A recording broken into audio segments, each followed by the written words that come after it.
Recording in Donc progress. il manque un petit enregistrement, puisque la semaine dernière, j'ai pas été très content de la manière dans laquelle on a dit le shiur. Donc, bon, je ferai un petit complément. En attendant, nous commençons la nouvelle Mishnah. Nous sommes à Daf Mem Gimel Amud Aleph, dans le traité donc, de Bava Metzia, page 43a.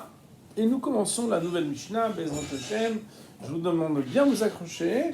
En introduction, je vais quand même vous dire que nous allons parler de trois personnages, le Shulchani, le Chenvani et le Baal Habayit.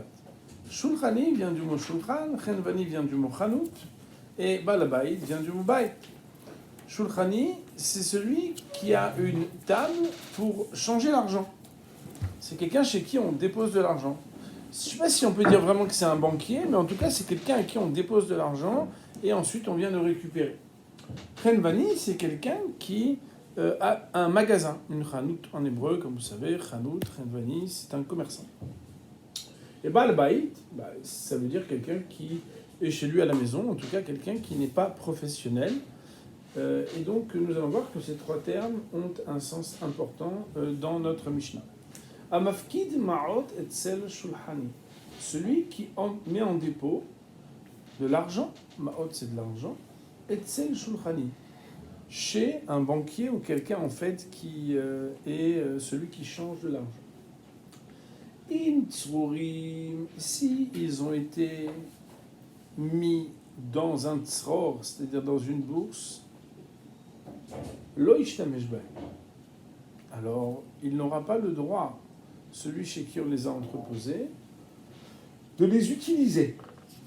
Les fikar, c'est pourquoi imavedu enochayav be'achariutam. Si elles auraient été perdues, ces maot, cet argent, il n'a pas de responsabilité de quoi que ce soit. Comme vous vous rappelez, on avait dit une fois que Shomer Chinam, le Shomer Chinam, c'est sa caractéristique que Nignevu ou Avdou, si ça a été volé ou perdu, il n'est pas tout. Ça veut dire qu'il ne devra pas valider l'événement qu'il prétend qu'ils ont été perdus, mais en tout cas, il n'aura pas d'obligation. Moutarim, par contre, s'ils n'ont pas été fermés dans une bourse. Le mot tsaror veut dire, ici, mis dans une bourse, et dans une bourse comme si, vous vous rappelez les petites bourses à l'époque, une bourse qui est fermée. Et si c'est moutarim, ça veut dire relâchée, c'est-à-dire ouverte. Donc, s'ils ont été entreposés de manière moutarim, alors, lo yishtamesh ba'em. Il n'aura pas le droit de les utiliser. Les firars. Non, yishtamesh b'hem, non?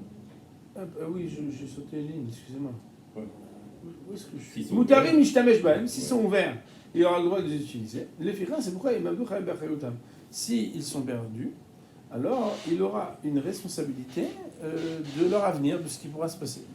Le mot charayut veut dire une responsabilité. Chayab b'achayutam, il sera rendu passible de leur responsabilité. Ça veut dire, vous savez, en français, on appelle ça SARL, la responsabilité limitée ou pas. C'est qu'en fait, la responsabilité illimitée, c'est qu'on doit payer. Maintenant, ça, c'est si on est chez qui? Chez le Shulchani. La Mishnah prend maintenant le deuxième cas en disant Etzel Baal Habayit, si ça avait été entreposé. Donc c'est comme si la Mishnah reprenait en disant Amafkid Ma'ot, et au lieu de dire Etzel Shulchani, on dit Etzel Baal Habayit, tout le monde aura compris. Donc si c'est Etzel Baal Habayit, Ben Tsrourim Ben Moutarim, le Yishtamesh B'hem. Que ce soit s'ils sont fermés ou ouverts, le Yishtamesh B'hem, il n'aura pas le droit de les utiliser. Les firars, c'est la raison pour laquelle il m'a donné un. Si ça a été perdu, il ne doit pas payer. Point. Après, on a un troisième cas, et là, on a une discussion. Jusqu'à présent, la loi de Shulchani et la loi de Chenvani, la loi de Shulchani et la loi de Baal Habayit ne posaient pas de problème. Par contre, la loi de Chenvani, alors, Kamouvan va arriver à Botaï. Donc là, on est en train de dire aussi, si quelqu'un dépose chez un Chenvani, vous l'aurez compris, c'est exactement comme si c'était écrit, même si c'est pas écrit. Alors là, on nous dit que Baal Habayit, il a la même loi que le Baal Habayit. Ça veut dire quoi, le Baal Habayit? Tout simplement, c'est que si Be'emet, que ce soit Tzrourim ou Moutarim, le Yishtamesh B'hem, et s'il en est ainsi, c'est pourquoi il m'a donné Chayab b'achayutam. Et ça, c'est d'ivrei Rabbi Meir, ce sont les paroles de Rabbi Meir. Rabbi Yehuda Omer, Chenvani keshulchani. Rabbi Yehuda de dire, Chenvani keshulchani. Donc, est-ce que le Chenvani, il est kebal bayit? Donc, c'est-à-dire qu'il est plutôt comme un, on pourrait dire, shomer chinam, ou est-ce que le Chenvani, il est comme un shulchani, et qu'il y a des cas où il pourrait être hayav? Ça, c'est l'opinion de Rabbi Yehuda. Comme vous pouvez l'observer, le Rashi n'est vraiment pas long sur cette Mishnah, parce qu'il n'y en a pas. Ok? Nous dit la Gemara. Gemara. Mishum de tzrurim lo ishtamesh bahem. Rashi, de m'avoir permis de vous lire avec un accent tonique particulier cette phrase. Regardez le premier Rashi sur la Gemara à la deuxième grande ligne en haut du côté droit. Mishum de tzrurim lo ishtamesh bahem bitmiya. Lis-le de manière étonnante. Mishum de tzrurim lo ishtamesh bahem. C'est comme ça qu'on apprend à lire. Okay? C'est comme les théramim de la Gemara. Et là, Rashi nous traduit la question de la Gemara. Regardez comme c'est beau. Où est-ce qu'il y a ici une manière de révéler ce qu'il avait dans sa tête? She'en chapetz she'ishtamesh ba'em, qu'il ne désirait pas le propriétaire, que la personne chez qui il l'a entreposé puisse s'en servir. En chafetz, ça veut dire il ne désire pas. She'im mutari kamrat yishtamesh ba'em, que si jamais c'est ouvert, tu as dit qu'il aura le droit de les utiliser. D'amafkidetz lo yodea she'u tzarich, c'est-à-dire les maot. Car celui qui les dépose chez lui, quand il les laisse ouvertes, c'est parce qu'il sait très bien que le gars, il a toujours besoin de monnaie, puisqu'il est là et il fait que échanger des sous. Donc il prend, il laisse un petit papier, j'ai pris 10, j'ai pris 20, etc. Alors la Gemara, elle dit, enfin Rachid expliquait la question de la Gemara. Tzrurim nami, ishtamesh. Quand ils sont mis dans une bourse, aussi, il aurait le droit de les utiliser. Derrière koladam, la tsurma otav. Parce que l'argent, tu ne le laisses pas dehors, tu le mets dans une bourse. Et la bourse, même si elle n'est pas relâchée ou qu'elle est fermée, ça ne change rien. Tu ouvres, tu vois qu'il y a des pièces de 10, tu prends, tu refermes, etc. Donc la Gemara de dire, est-ce que c'est uniquement parce qu'ils sont mis dans une bourse que tu pourrais faire la différence avec quand la bourse est totalement ouverte, pour dire que dans un cas c'est un gilouï dat et pas dans l'autre? Comment? Rav Yehuda de dire le mot shanou doit être traduit avant, quand on parle en français, de dire nous avons enseigné le cas, non pas seulement dans Tzrorim, mais il faut comme dire que c'est Tzrorim vechatumim. Tzrorim vechatumim, ça veut dire qu'ils sont non seulement mis dans une bourse, mais aussi scellés. Et quand il y a un sceau, ce sceau veut dire qu'il ne faut pas l'utiliser.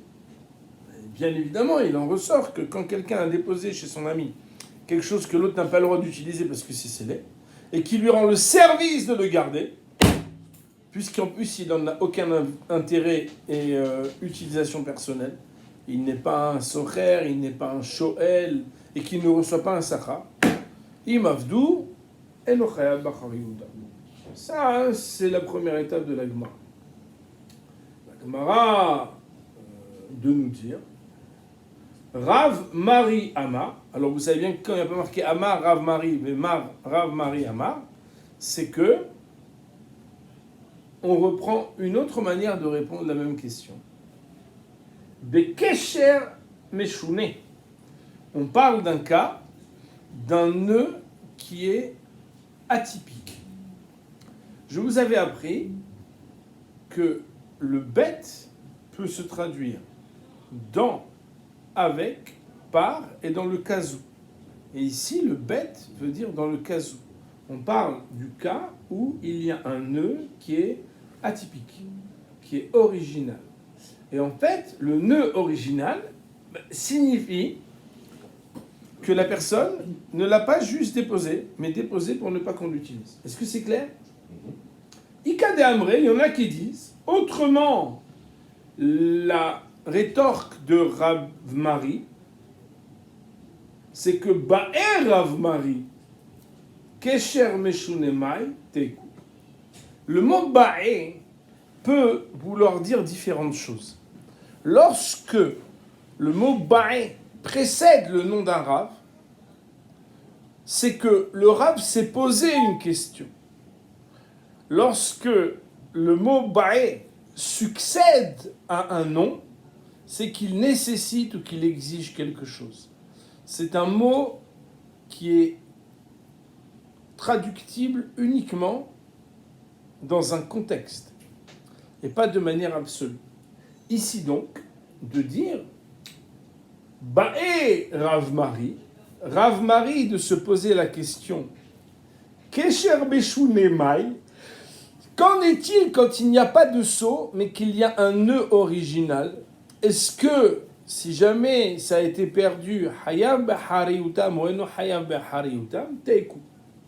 Teiku, c'est pas un mot du football. Teiku, c'est Tishbi et Taretz Kushiot ou Ba'ayot. Ça fait partie des sujets pour lesquels nous prions en plus du reste pour que très bientôt Eliyahu Navi nous annonce la venue du libérateur, puisque Tishbi c'est le surnom de Eliyahu Hanavi, Eliyahu Tishbi, Eliyahu Giladi. Il bimera yavo elenu. Très bientôt il viendra vers nous et il répondra de toutes les questions de Teiku de la Gemara. Si nous résumons le sujet premier que la Gemara aborde, c'est de savoir qu'est-ce qui signifie dans cette bourse que la personne ne voulait pas qu'on utilise ses sous pour dispenser le dépositaire d'être hayab si jamais il y a un vol ou une perte. La Gemara suppose que ça ne suffit pas que ça soit juste posé dans une bourse. Et la Gemara donne deux sujets. Un sujet sans discussion qui s'appelle quand c'est scellé. Deuxième sujet avec deux léchonotes dans la Gemara. Est-ce qu'un nœud suffit, un nœud original suffit ou non? La Gemara de continuer. Recording in progress. La Gemara nous dit Moutari mishtamesh bae. Si c'est ouvert, entre guillemets, il aura le droit d'utiliser, c'est la raison pour laquelle s'il aura quelque chose de payer. Amar Rabouna de dire Vafilunensu, même s'il y avait un cas de honnête. Rabotai, je vous rappelle que il y a une différence entre Nignevu, enfin Gneva Ave Aveda, ou bien honnête. D'ailleurs, si vous regardez dans Rashi, Rashi nous dit Afilune Ensu, nous sommes à la deuxième petite ligne dans Rashi. Afilune Ensu. Alors là, je vous avais appris une fois qu'il y a des Rashi qui commentent, il y a des Rashi qui continuent. Afilune Ensu ka'amar matnitin de hayab hariutam. Même dans le cas où il y a un cas de force majeure, à la Mishnah de nous dire qu'il devra payer. Va'afilulon ishtamesh ba'em. Et même s'il ne les avait pas utilisés. Pourquoi? Car depuis maintenant, c'est-à-dire depuis le premier instant, il est considéré comme si c'était un emprunteur d'objets. Shoel, c'est pas comme un lové. Shoel, c'est celui qui emprunte un objet qu'il doit rendre après. Et on sait que le Shoel, il est Chayab Be'onsim, puisqu'on avait déjà vu plus haut que le Shoel, c'est celui qui, lorsqu'il a tout le profit pour lui, puisqu'il a tout le profit pour lui, il a une pleine responsabilité. Et nous avions dit que la responsabilité augmente, plus on a des droits. Quand tu n'as aucun droit, parce qu'à part le garder, tu peux rien, tu peux rien, mais si tu es volé ou si c'est perdu, tu payes rien. Mais si tu as tous les droits, parce que tu peux l'utiliser en son absence, etc., à ce moment-là, c'est normal que ça augmente tes responsabilités. le shomer sachar, il est chayav begneva ve'aveda, mais il n'est pas tour be'onsin. Par contre, le shoel, lui, il est chayav be'onsin. Et donc ici, quand Rav Nachman nous dit, quand Ravuna nous dit afilu be'nensu, ça voudrait dire que on va pousser sa responsabilité encore plus loin. Je peux poser une question. Bien sûr. Recording in progress. Donc la Gemara, elle reprend, elle nous dit Amar Ravuna va afilu nensu. Point. La Gemara de dire Vea avedu katane. Mais voilà pourtant que dans la Mishnah, il est marqué avedu. Et avedu semble donner une limite pour dire avdu oui, mais nensu non. La perte oui, mais pas le cas de force majeure.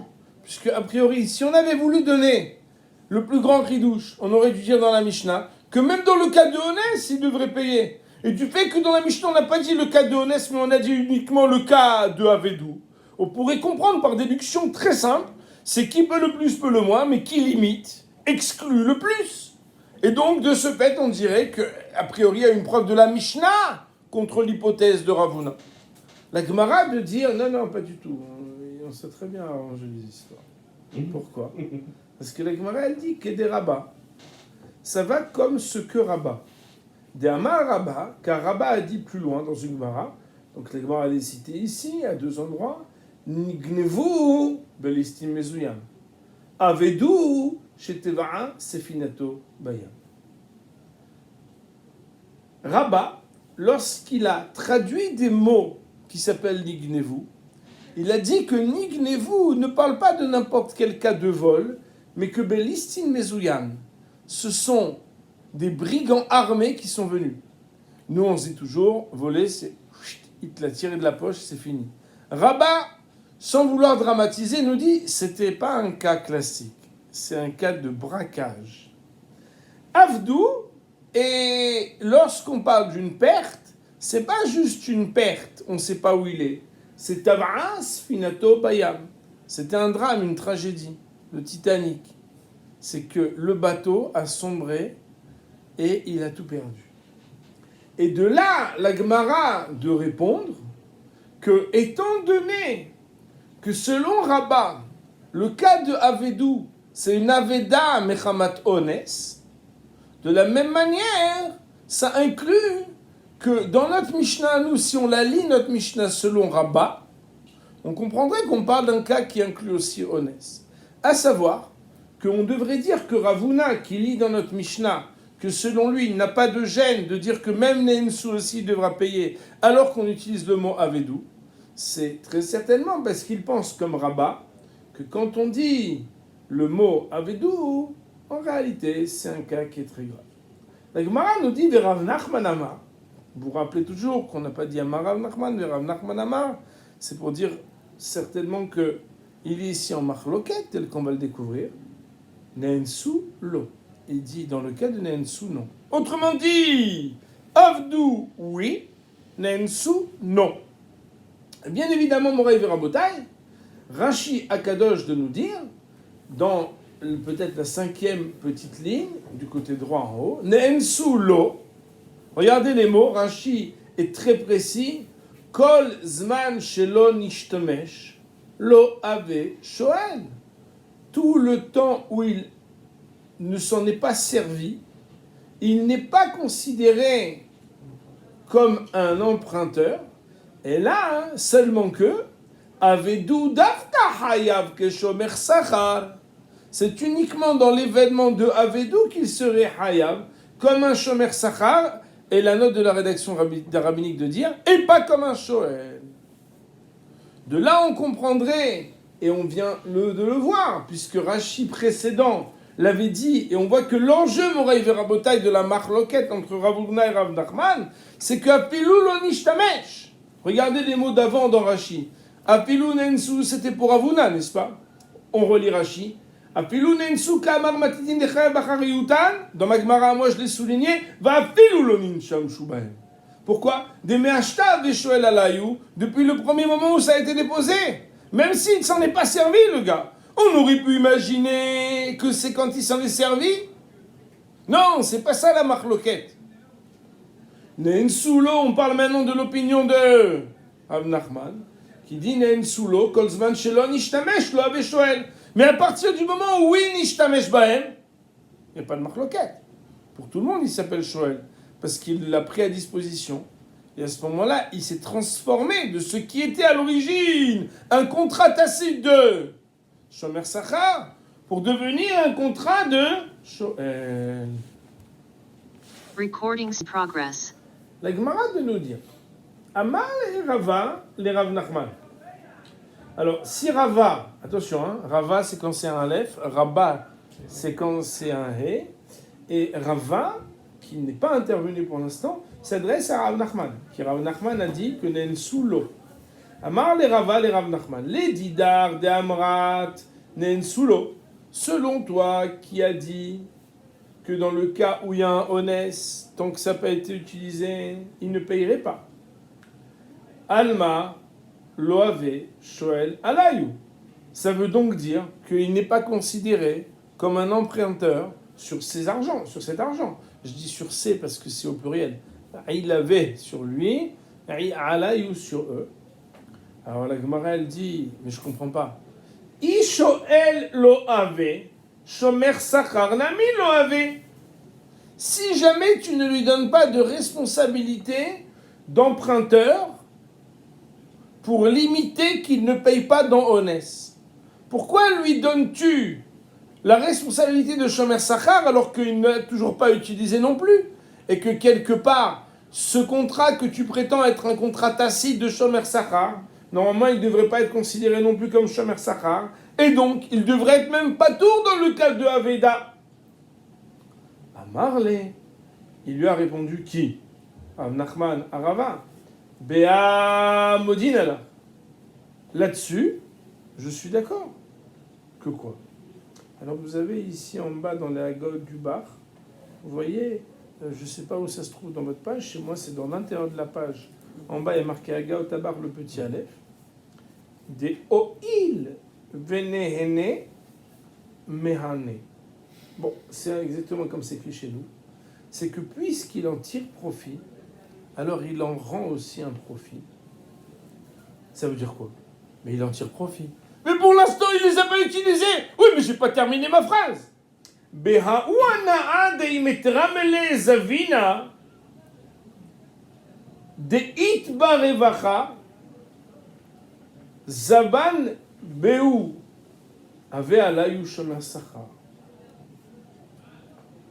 Par le profit que si jamais mitramé en araméen veut dire misdamen en hébreu, que par l'intérêt que si jamais se présente à lui une acquisition des idbar revacha qui peut être intéressante pour lui, zavan beu, il pourra acheter par le biais de cet argent-là, parce qu'il a de l'argent liquide tout de suite sur lui pour débourser, par cette ana'a d'avoir à disposition du cash, même s'il n'en a pas utilisé, ça a une valeur, ave'alai ou shomer sachar. Il sera considéré là-dessus comme un shomer sachar. Autrement dit, Moraï Verabotai, que la Gemara de se poser la question, mais ok, donc toi tu es en train de dire que tant qu'il ne les a pas utilisés, il ne peut pas être shoel. Mais si c'est comme ça, tant qu'il n'est pas utilisé, il doit être même pas shomer sachar, il doit être que shomer chinam. On te dit non. Mais il ne les a pas utilisés, oui, c'est vrai. Mais il sait que dans la caisse, il peut décaisser de l'argent. Il sait que s'il a une opportunité qui se présente et qu'on lui dit, mais moi je vous vends ça, mais si c'est tout de suite en cash, il tire le tiroir, il dit, c'est bon, on signe. Tu me fais une réduc. Exactement. Et comme il a cette possibilité-là, cette ana'a, il l'a déjà avant de l'utiliser. Cette ana, elle le transforme de shomer chinam en shomer sachar. Par contre, tant qu'il ne les a pas utilisés, effectivement, selon Rav Nachman, il est pas shoel, il est uniquement shomer sachar. Bon, pour aujourd'hui, on va s'arrêter là. On va dire Baruch Na'ileh Olam, Amen. Recording.